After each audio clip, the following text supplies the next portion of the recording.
beliau Bapak Dr. Said Said. Kepada beliau disilakan. Terima kasih. Bismillah.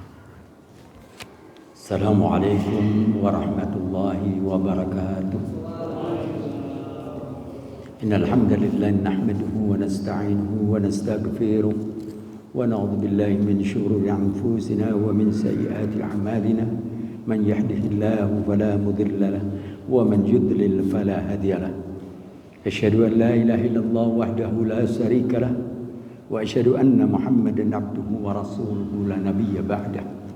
Allahumma salli wa sallim wa barik ala Muhammad wa ala alihi wa ashabihi wa tabi'ahum bi ihsan illa yaumiddin. Qala Allah ta'ala fi kitabil karim, a'udzu billahi minasy syaithanir rajim. Ya ayyuhalladzina amanu ittaqullaha haqqa tuqatih wa la tamutunna illa wa antum muslimun. Ikhwanul kiram, jamaah salat maghrib dan isya Masjid Ar-Rahman yang dirahmati Allah. Alhamdulillah kita dipertemukan kembali dalam kajian-kajian kita. Pada hari ini kita akan membahas tentang fikih sholat Jum'ah.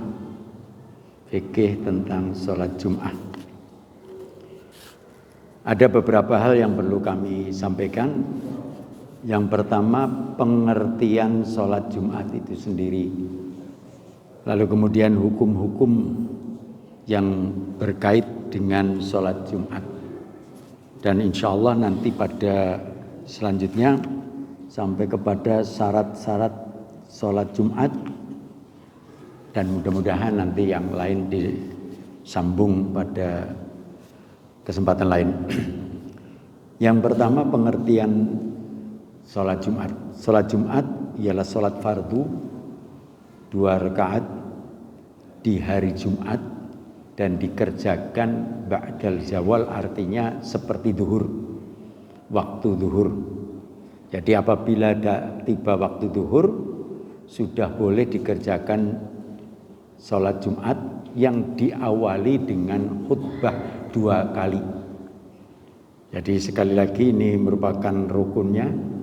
Jadi khutbah 2 kali yang kemudian setelah itu dilanjutkan dengan sholat 2 rakaat. Lalu kemudian kita masuk kepada hal tersebut, kapan dimulainya dan seterusnya. Yang pertama adalah hukum-hukum tentang sholat Jumat. Bapak dan Ibu sekalian, itu di dalam surat Al-Jum'ah. Surat Al-Jum'ah ayatnya 9. 2 sebelum yang terakhir. Ya ayyuhalladzina amanu idza nudiyat min fi shalah Jum'ah idza nudiyat lis-shalati min idza nudiyat lis-shalati min yaumil Jum'ah fas'au ila dzikrillah wa darul bai'. Dalikum khairul lakum in kuntum ta'lamun. Ya ayyuhalladzina amanu, hai orang-orang yang beriman, idza nudiya lis-shalah, kalau sudah ada panggilan untuk salat min yaumil jum'ah, salat tentang hari Jumat, fas'au ila dzikrillah, bersegeralah kamu untuk zikir, untuk ingat kepada Allah. Wadarul bai', dan tinggalkan jual beli. Ini ayatnya menyangkut masalah jual beli. Dahulu memang kegiatan masyarakat umumnya jual beli. Belum ada PNS, belum ada wira swasta, adanya jual beli. Nah, sekarang ini sering ditafsirkan dengan aktivitas duniawi kita. Jadi kita wadarul bai', tinggalkanlah aktivitas duniawi kita. Apalah, yang tani ya tinggalkanlah pertaniannya, yang dagang tinggalkan dagangnya, yang kantor tinggalkan kantornya, dan seterusnya. Dalikum khairul lakum, yang demikian itu baik buat kalian. In kuntum ta'lamun, sekiranya kamu mengerti tentang makna sholat Jumat. Ikhwanul kiram rahimakumullah, apa keistimewaan Jumat? Di dalam sebuah hadis Rasulullah sallallahu alaihi wasallam bersabda, "Man afdali ayyamikum yaumal jum'ah." Sesungguhnya di antara hari-hari yang kalian paling muliakan adalah hari Jumat, yang diriwayatkan oleh Abu Daud, An-Nasa'i, Ibnu Majah. Hadisnya sahih. Di hadis yang lain Nabi sallallahu alaihi wasallam bersabda, "Nahnu akhiruna wal awaluna wa fi riwayatin al-sabiquna yaumal qiyamati ba'dan annahum artu kitaba min qablina thumma hadha yaumikum alladhi faradallahu alaihim fahtalafu fihi fahadanallahu lahu wan nasu lana fihi tabaun." Yang artinya kita adalah orang-orang yang terakhir dan orang-orang yang paling pertama.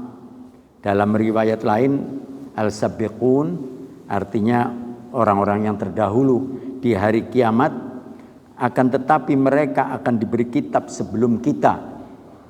Kemudian ini adalah hari mereka yang difardukan oleh Allah atas mereka. Lalu mereka berselisih paham tentang hal itu. Maka Allah memberikan petunjuk kepada kita dan orang-orang yang menjadi pengikut kita berkenaan dengan hari ini. Hadis ini di dalam Asbabul Wiridnya menceritakan sesungguhnya Allah telah memberikan kemuliaan-kemuliaan kepada orang-orang sebelum kita, yaitu Yahudi wa Nasara, Yahudi dan Nasrani. Mereka diberi hari untuk istimewanya menghadap kepada Allah. Untuk Yahudi fi yaumus sabt, yaitu hari Sabtu. Sedangkan untuk Nasrani fi yaumil ahad, hari Ahad. Tetapi mereka ikhtilaf, mencampur adukan tentang agamanya dengan hal-hal lain sehingga rusaklah agama mereka. Sehingga Allah menetapkan untuk kita yaitu hari Jumat sebagai hari yang agung, yang untuk kita melakukan seperti tadi kami sebutkan, yaitu sholat Jumat yang diawali dengan khutbah. Ikhwanul kiram rahimakumullah, menyangkut masalah hukum daripada sholat Jumat ini, ada sebuah hadis yang cukup panjang tentang kapan dan seterusnya. An-Tariq Ibnu Syihab radhiyallahu anhu anna Rasulullah sallallahu alaihi wasallam qala jumu'atu haqqun wajibun ala kulli muslimin fil jama'ati li arba'atan mamlukun wa mra'atun wa sahbihun wa maridun, ruwahu Abu Daud. Ini hadisnya yang artinya sholat Jumat itu diadakan di tempat yang menetap. Artinya kalau kita di sini di Gombong ya di Gombong menyelenggarakannya, seperti di kota atau di desa. Tegasnya tidak sah sholat Jumat kalau diadakan di ororo atau di lapangan. Artinya tidak seperti masjid atau musola. Kecuali, maaf ini udzur ya, kalau gempa bumi masjidnya hancur ya kita terpaksa sholatnya di luar.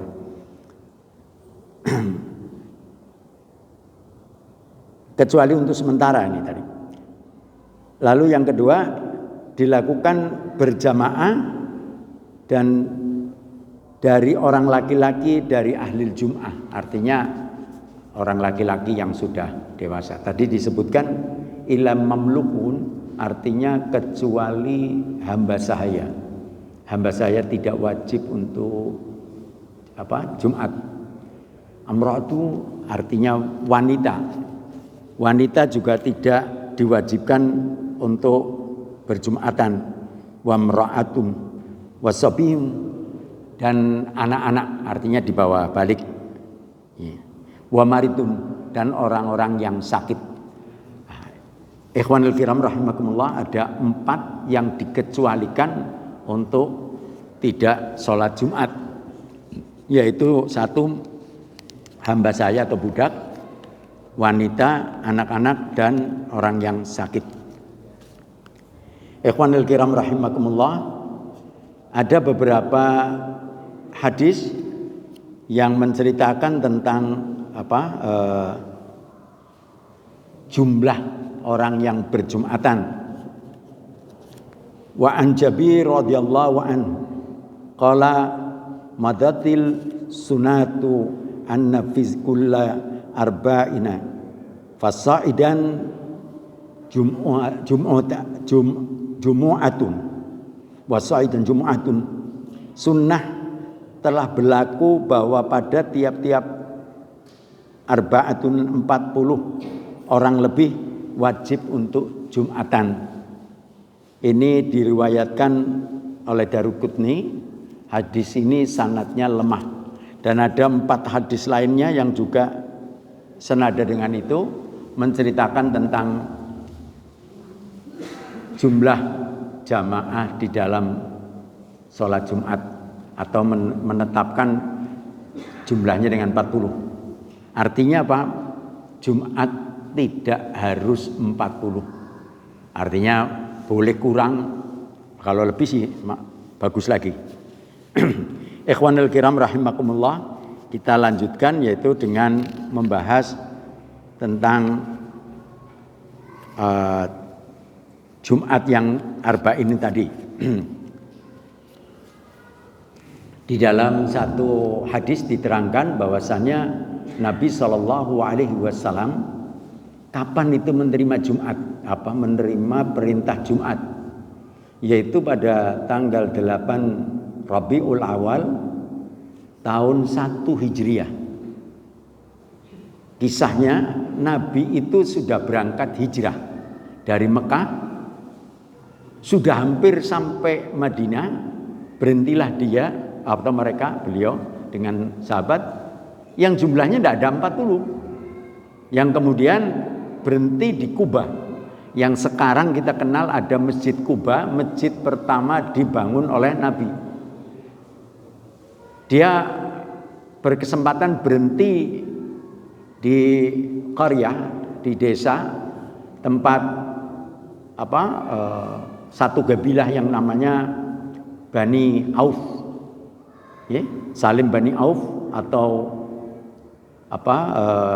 nama lainnya, nama saudaranya adalah Amr bin Auf. Jadi di Bani Auf itu beliau ditampung atau diterima, dan beliau nginap 4 hari sambil membuat masjid yang pertama. Mungkin kita berpikir, wah hebat 4 hari bikin masjid. Itu bukan masjidnya seperti kita ya. Jadi masjidnya itu hanya menempatkan ini, pelataran ini ditetapkan sebagai masjid, dibersihin, dan tidak boleh ada yang ngotorin. Mungkin batasnya itu pohon ini, pohon ini. Jadi masjidnya Rasulullah begitu. Maka itu ada hadis, jangan kamu meludah di dalam masjid. Ini jangan kita pikirkan ada orang meludah di karpet kita, ya maaf saja ya, orang tidak waras ya.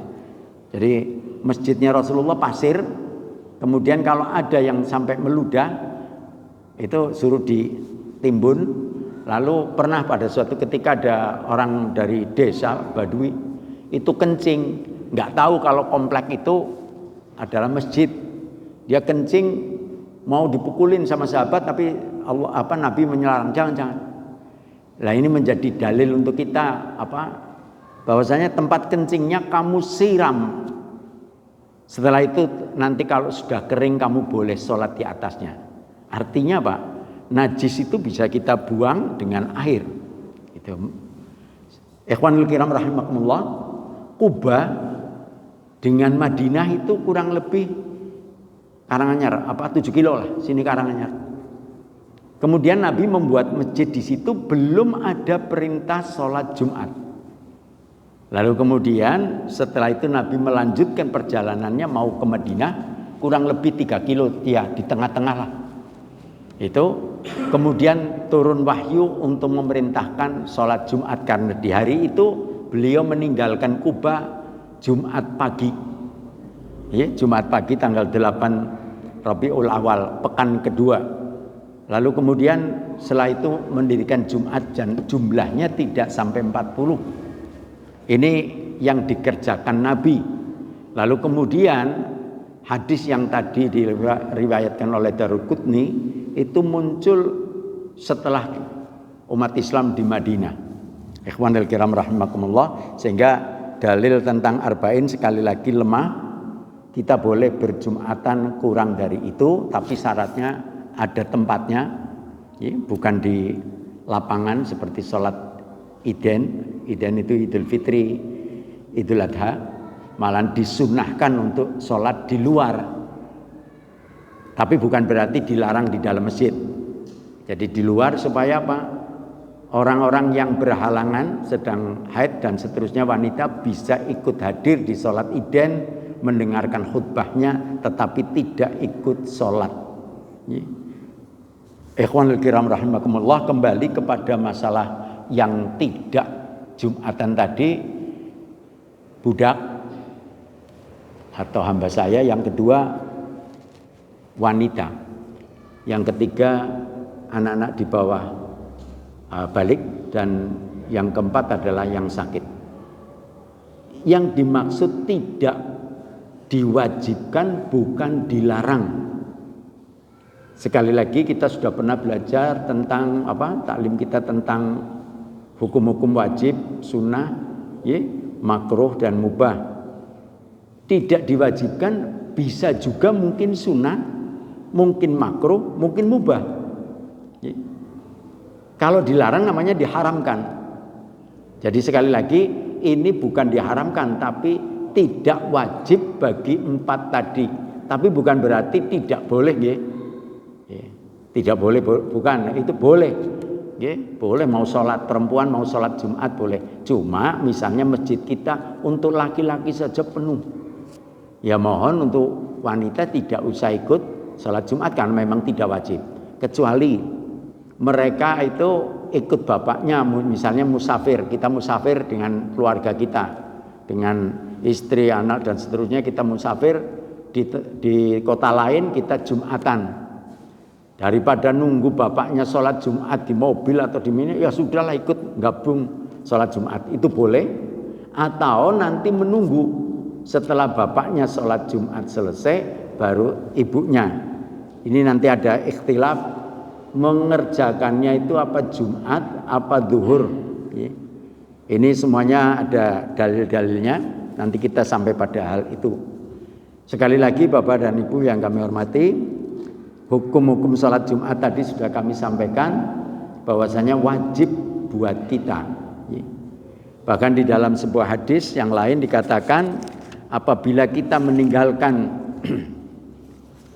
sholat Jumat sebanyak 3 kali berturut-turut, dalam artian sengaja tidak menyelenggarakan sholat Jumat itu, dikatakan tertutup hatinya, akan ditutup hatinya oleh Allah. Dan dalam hadis yang lain dikatakan termasuk golongan orang-orang yang kufar. Jadi sekali lagi, kalau kita berhalangan sekali karena sakit, 2 kali karena sakit, 3 kali karena sakit, itu bukan sengaja, namanya sakit. Tapi kita bisa merencana, misalnya besok Jumat saya pergi karena sesuatu hal, mungkin juga bisa bisnis, mungkin bisa juga urusan keluarga, lalu kemudian Jumat berikutnya lagi pergi lagi, itu bisa direncanakan karena kita sudah 2 kali tidak sholat Jumat, jangan sampai 3 kali, walaupun itu urusan bisnis atau urusan keluarga, bisa kan kita tunda, nah, jadi bisa direncanakan. Ini termasuk nanti katakanlah nyepelekaken lah, nyepelekaken dawuhipun Allah dan Rasulnya. Jadi jangan sampai kita membuat yang begitu. Kita rencanakan bisa. Cuma yang tadi sakit memang tidak bisa direncanakan karena sakit. Sakitnya sampai 3 Jumat, 4 Jumat ya tidak jadi masalah. Karena memang sakit. Gitu. Lalu kemudian anak kecil tidak usah kita bicarakan sebab itu memang belum kena hukum. Lalu hamba saya juga tidak wajib. Tapi sekali lagi tidak wajib bukan berarti dilarang. Misalnya ada hamba saya mau sholat tapi ya dulu zaman dulu nih kalau budak ya nggak boleh sama tuannya, terus nyambut gawe bae nyonten dan seterusnya. Jadi tidak akan diizinkan untuk sholat. Ikhwanul kiram rahimakumullah. Lalu apa yang dilakukan oleh kita kaum muslimin di hari Jumat di dalam sebuah hadis yang diriwayatkan oleh Muslim juga dari Abu Hurairah.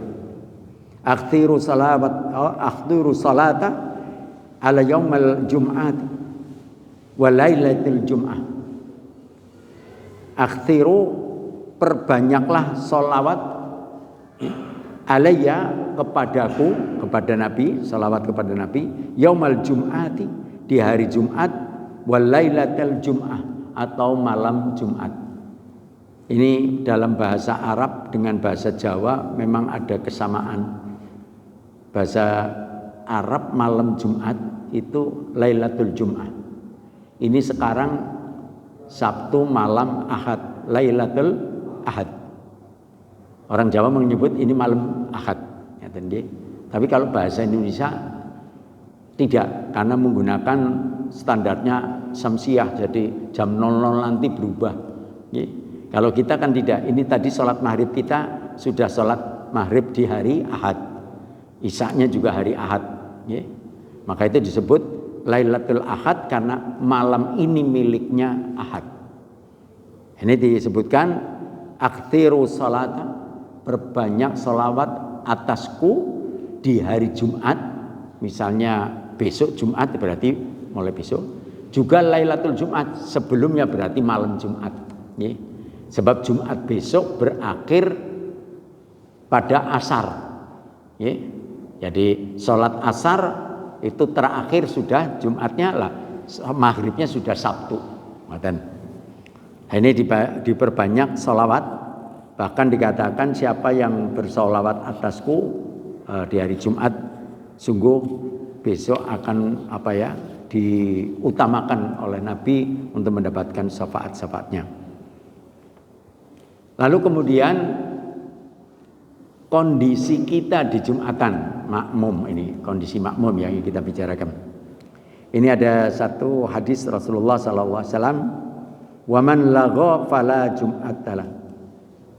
Siapa yang lago itu sia-sia, berbuat sesuatu yang tidak ada kaitannya dengan Jumat.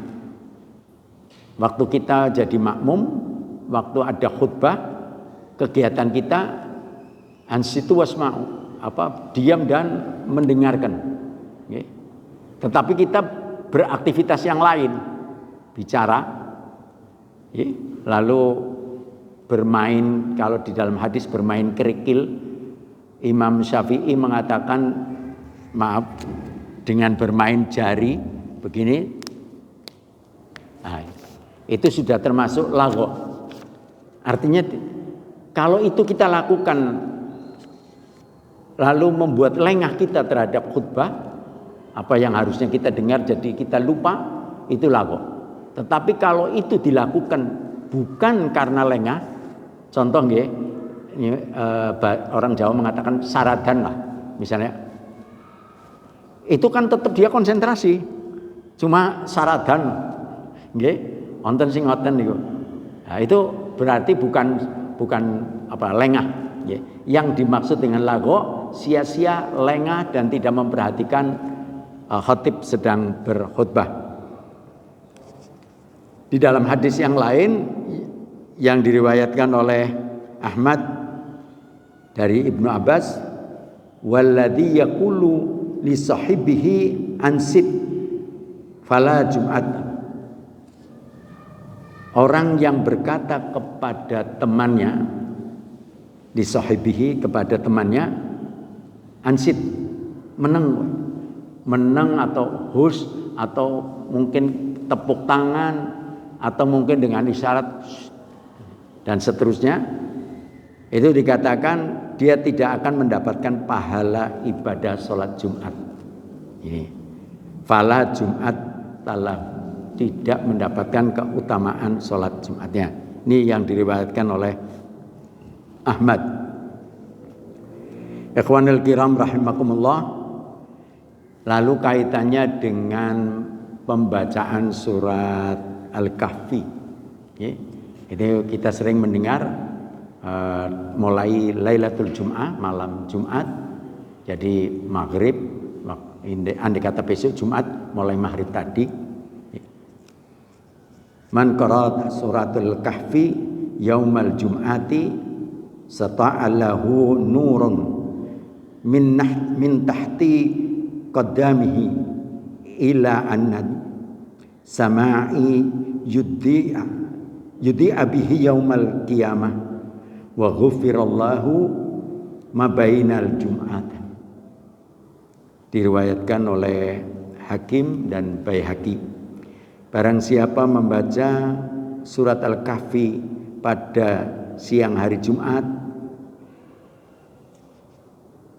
diberikan sinar cahaya dari bawah telapak kakinya hingga ke langit yang di hari kiamat akan menyinari dirinya, dan dia akan diampuni dosa-dosanya di antara dua Jumat.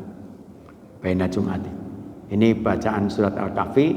Di hadis yang lain diterangkan dia akan mendapatkan sinar di dalam kuburnya. Artinya mendapatkan penerangan tentang itu. Lalu hadis yang lain menerangkan apakah harus seluruh surat Al-Kahfi 110 ayat? Ya boleh. Mau dicicil boleh.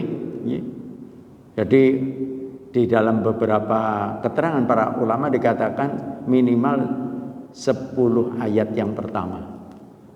Minimal. Tapi kalau bisa ya terus. Misalnya malam Jumat kita baca 50, 30, terus nanti besok paginya 30, sampai Jumatnya habis sholat Jumat masih ada kesempatan sebelum asar. Gitu. Sampai 110 ayat. Bapak dan Ibu yang kami hormati, sampai di sini bahasan kita tentang Jumat. Insya Allah pekan depan kita akan bahas lagi tentang kelanjutannya tentang masalah Jumat ini. Mungkin ada yang mau ditanyakan tentang apa yang sudah kami sampaikan, semonggo.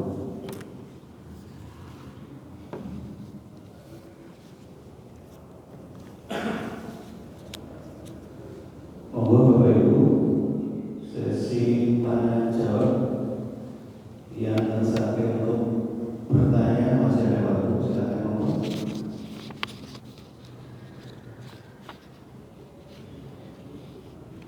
Baik, mungkin saya dulu yang pertama.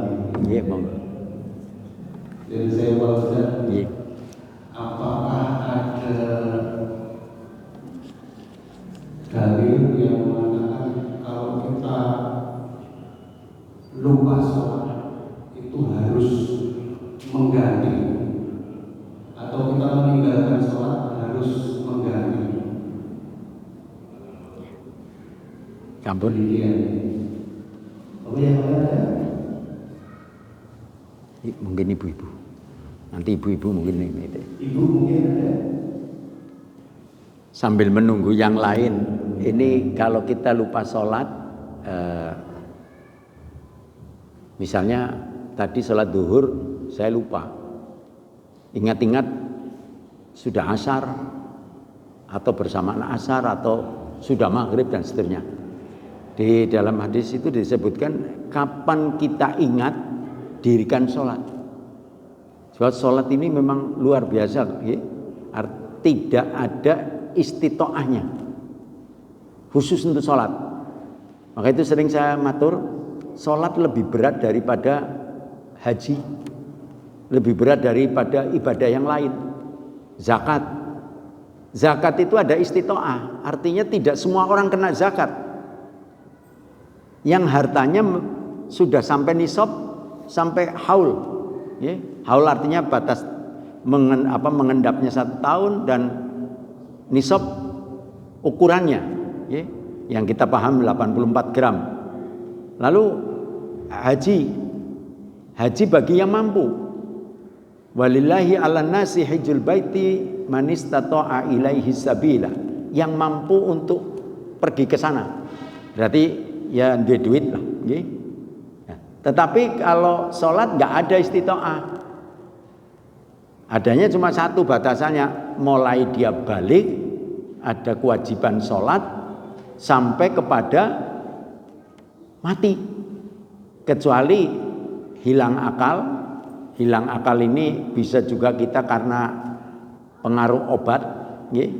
Minum obat terus jadi ada yang pusing, ada yang tertidur dan seterusnya, itu lain. Tetapi begitu kita tadi lupa untuk sholat, maka itu disuruh sholatlah kamu kapan kita ingat. Tetapi dengan catatan ada 3 waktu yang tidak boleh kita lakukan sholat. Waktu matahari terbit, waktu matahari di atas persis, nggak ada bayangan kita, dan waktu matahari ya masuk sebelum maghrib kurang 2-3 menit. Itu nggak boleh kita lakukan. Ya nantilah habis maghrib. Itu. Kalau kilingannya sebelum maghrib jauh, setengah jam, 1 jam, oh ya kerjakan di situ. Sholatnya bagaimana? Misalnya kita ingat bersamaan dengan maghrib, sudah adzan maghrib kita baru ingat. Itu para ulama ahli fikih mengatakan sholatlah yang ketinggalan dulu, karena sholat itu kan sudah ketinggalan tadi sebelum maghrib. Sholatlah itu dulu, baru sholat maghrib. Lalu kemudian ulama memberikan nasihat pada kita, apabila kita hendak sholat berjamaah di masjid, ya tidak bisa kita sholat duluan, ya kita berjamaah. Ya. Misalnya pas adzan maghrib saya ingat, ya Allah tadi saya belum sholat duhur. Bagaimana saya mau sholat duhur sekarang, orang sudah mau qomat, ya sudah tinggal qomat, sholat maghrib, habis itu kita sholat duhur. Nyata nih Pak. Silakan Pak Edi, Pak Haji.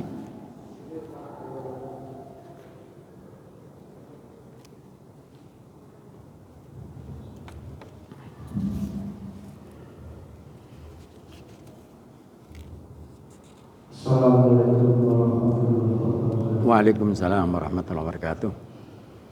Tadi Pak Ustaz mengatakan bahwa waktu sholat Jumat tiada khutbah Jumat, kita tidak boleh lahu atau sia-sia. Apa namanya? Sia-sia.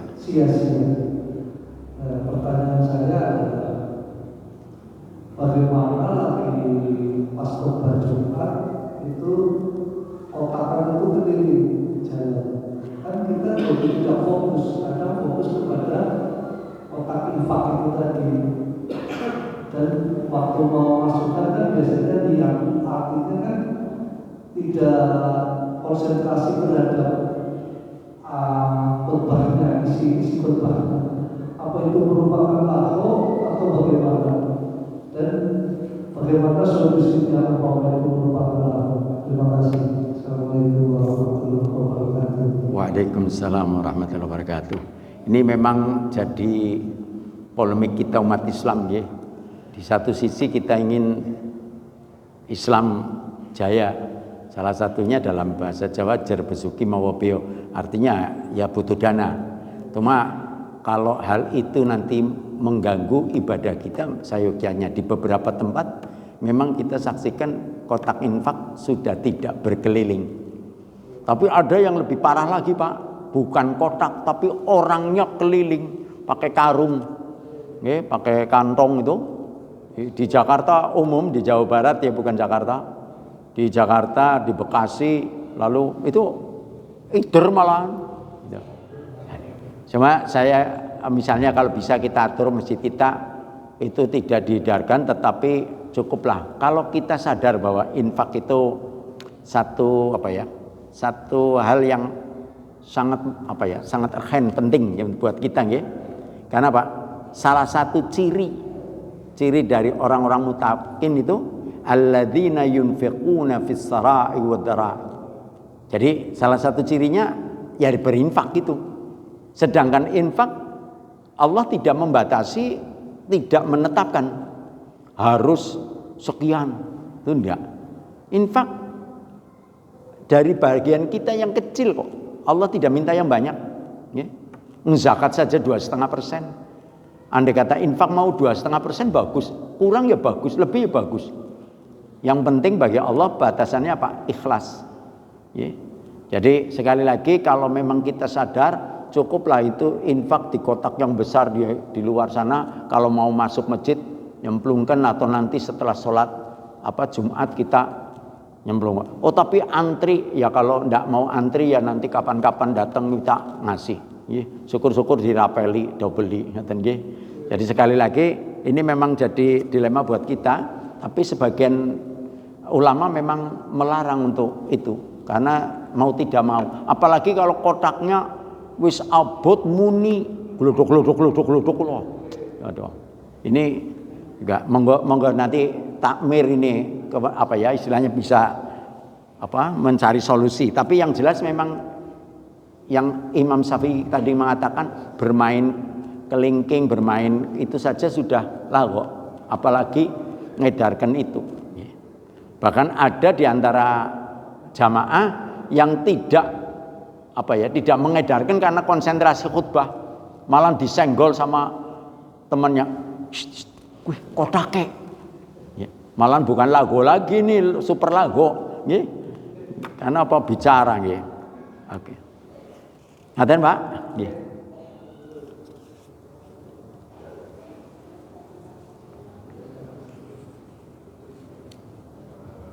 Ya waktunya kurang lebih 3 menit. Masih. Ibu-ibu ada?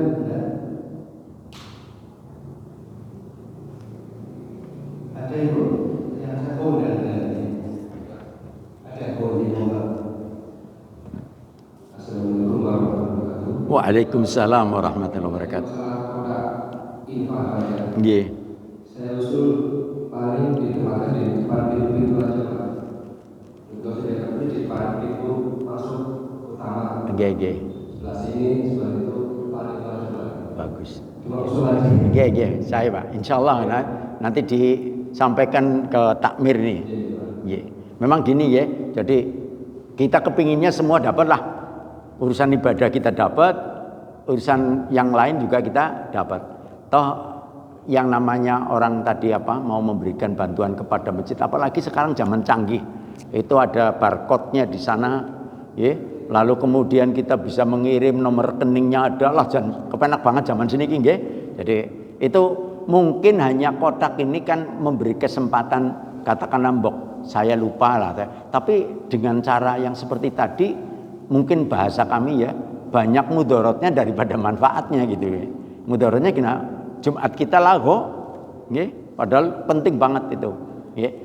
Ini kita belum bicara tentang hukum tentang khotib, lalu kemudian imamnya, lalu kemudian sholat yang menyertai belum. Insya Allah pekan depan kita akan bicarakan itu. Ngaten nggih Pak Bu. Terima kasih atas perhatiannya. Mohon maaf atas segala kekurangannya. Wa akhiran wassalamualaikum warahmatullahi wabarakatuh. Kandur teman-teman panoto acara. Demikian Bapak Ibu sekalian.